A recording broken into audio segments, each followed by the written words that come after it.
Continuamos con más. Así es, el tiempo no se detiene. Así es, nos acompaña Irwin Morillo, quien es director de la revista digital www.tributosyfinanzas.com, para hablar un poco de lo que tiene que ver con la economía, como ellos señalan, en otro lenguaje. Economía en otro lenguaje es lo que tratamos de hacer dentro de lo que ha sido la situación de Mercosur, el ingreso a Mercosur. Esto ha generado pues una serie de opiniones muy positivas, otras muy negativas en torno a cómo nos ponen a nuestro país, cuáles son las ventajas y las desventajas de entrar en este mercado común del sur. Cuando hablamos de Mercosur nos imaginamos solamente lo que dice el presidente Chávez o lo que dice la oposición, y esto va más allá de una tendencia política, va justamente a entrar a lo que es la entrada a un mercado internacional en donde de alguna manera pues los países miembros tienen ventajas sobre otros. Para ello nos acompaña Irwin para hablar un poquito de eso, cómo impacta en el ciudadano común algo tan cacareado como es el Mercosur, y que realmente prácticamente se ha convertido en algo de ideología o lo bueno que dice un lado o lo malo que señala el otro, a nivel de la realidad, a nivel del venezolano que no entiende de la macroeconomía o de cómo podrían ser estos intercambios internacionales, el tema político y que en esas quisiera áreas. saber, bueno, en qué me quita y qué me pone el que nosotros entremos a Mercosur. Bienvenido, Irwin. Gracias. Buenas noches, gracias a Carlos, gracias a Yatsu y a su distinguida audiencia. Ciertamente el tema de Mercosur podemos observarlo como un gran mercado para entender de qué se trata eso, ¿no? Es un gran mercado que aperturado, abierto, serviría para básicamente que todos los integrantes, en este caso, por ejemplo, Paraguay, Uruguay, Brasil, Argentina y ahora Venezuela, digamos, puedan comerciar libremente entre todos los países, sin la carga arancelaria. Recordemos que las barreras de entrada a los países incluyen, entre otras cosas, la sujeción a impuestos aduaneros, lo cual hace, por supuesto, recargar los costos de las importaciones y de las exportaciones. Por supuesto, a falta de, digamos, un arancel común, acordando estos países un arancel cero, puede, digamos, agilizarse, y así como las barreras no arancelarias, tales como las excesivas permisologías y un poco de dinamismo, eliminando burocracia, digamos, se hace que se caliente un poco más el comercio en esos países. Es básicamente lo que ocurrió, por ejemplo, en la Comunidad Económica Europea, en la cual una vasta región, varios países crearon una zona común en la que básicamente todo el mundo puede entrar libremente, y es un ideal para estos efectos. Eso también lo puedes observar en los países asiáticos, donde también hay zonas de libre comercio. No obstante, para entrar a ese tipo de esquemas, por supuesto, tenemos que ver qué tanto podemos aportar cada uno de nosotros, qué tanto en este caso puede aportar Carlos, qué tanto puede aportar Yatsui y qué tanto puede aportar Irwin.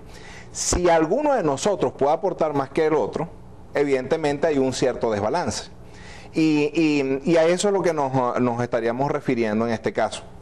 Básicamente el concepto de Mercosur es un concepto bastante de avanzada, que ha procurado y ha dinamizado los países, los 4 países iniciales, que son Uruguay, Paraguay, Argentina y Brasil. Los ha dinamizado bastante, digamos, se logró desde su creación un mayor volumen de exportaciones intrapaíses. Y ahora, bueno, Venezuela se está incorporando. Esto tiene que ser visto desprovisto de los temas políticas o politiqueros.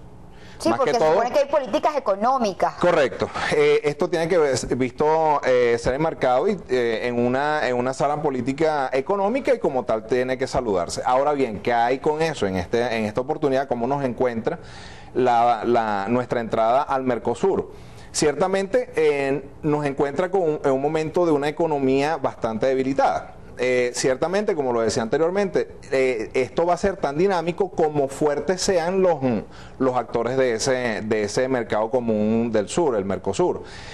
Si en este caso, por ejemplo, observamos que en Venezuela a lo mejor podemos tener una menor capacidad de respuesta para la oferta, porque al fin y al cabo esto se va a traducir, Yatsu y Carlos, en una mayor oferta de productos que en teoría van a tener los consumidores a su disposición. Una mejora en los precios inclusive. Eso es lo que debería producirse con esto, ¿no? Pero evidentemente actuando en un escenario en el cual el empresario venezolano también pueda participar. Consideramos que no es el caso.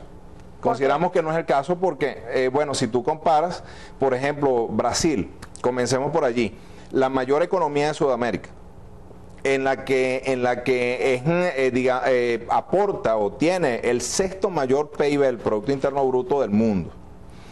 Uno de los grandes monstruos en producción de diversos tipos, por ejemplo en producción automotriz digamos se considera que produce unas 70 veces más que Venezuela.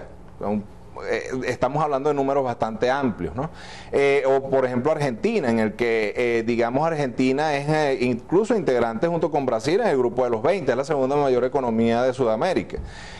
Digamos es uno de los grandes exportadores a nivel mundial, entre otras cosas, de la soja. Pero a nivel alimentario es importante claro, por supuesto, muy importante. Nos apartamos un momento entonces de las grandes economías como Brasil y Argentina. Bueno, vamos a analizar un poco Uruguay y Paraguay. Ya vamos a analizarlo, vamos a atender llamada y continuamos con esto. Así es. Buenas noches. Buenas noches, Carlos y Jesús. ¿Tu nombre, hermano, y de dónde llamas? El economista Alberto Figueroa, de aquí de San Diego. Adelante, Alberto, ¿cómo estás? En primer lugar, felicitar a Jesús porque ya veo que incorporaron un nuevo número telefónico al programa y a Londres. Eso quiere decir que hay mayor posibilidad de comunicarse con ustedes, ¿no? Gracias a Dios. Hicimos casos a las sugerencias. Así es. Mira, en referencia al tema que están tocando, ¿no? Lo primero que hay que resaltar es el hecho de que la dinámica de la economía mundial hoy nos exige como país estar incorporados a un bloque como el Mercosur. Yo creo que el acuerdo de integración latinoamericana que mejor estructurado está en términos de lo que son sus avances y lo que puede permitir a Venezuela como país es el Mercosur, sin duda alguna. Ahora, la gran reflexión tiene que ser qué vamos a hacer dentro del Mercosur. Venezuela está experimentando ciertamente un crecimiento económico, pero es un crecimiento económico que cuando analizamos la naturaleza de ese crecimiento, nos encontramos con que es un crecimiento basado en el gasto y no en la producción. Es decir, el hecho de mantener unos precios, el hecho del barril de petróleo estar en los niveles que está, nos ha permitido a nosotros sustentar un gasto desde la esfera pública del gobierno que hace que aguas abajo nuestra economía crezca. Pero es un crecimiento basado en el gasto, insisto, y no es un crecimiento, por ejemplo, basado en producción. Entonces, el papel de nosotros dentro del Mercosur debemos definirlo. Es decir, vamos a ser simples y llanamente compradores de bienes y servicios que no producimos. Vamos a seguir siendo un país monoexportador, porque ciertamente hoy en día deben estar celebrando estos grandes países, estas grandes economías, como lo dice el invitado de ustedes allí, el hecho de tener a un país que es un seguro surtidor de energía barata, en términos de que el petróleo venezolano muchas veces no se comercializa en términos de dinero, sino en términos de intercambio por otros bienes. Entonces yo creo que la reflexión importante es esa: ¿qué papel vamos a jugar nosotros dentro del Mercosur? Bueno, muchísimas gracias Alberto por tu llamada y por tu comentario. Pausa. Creo que hacia allá iba el invitado. Al regreso de la misma, pues, hablamos del papel de estos dos países que nos faltan y Venezuela, ¿qué haría allí? Ya venimos con más. No se mueva. Dígale usted.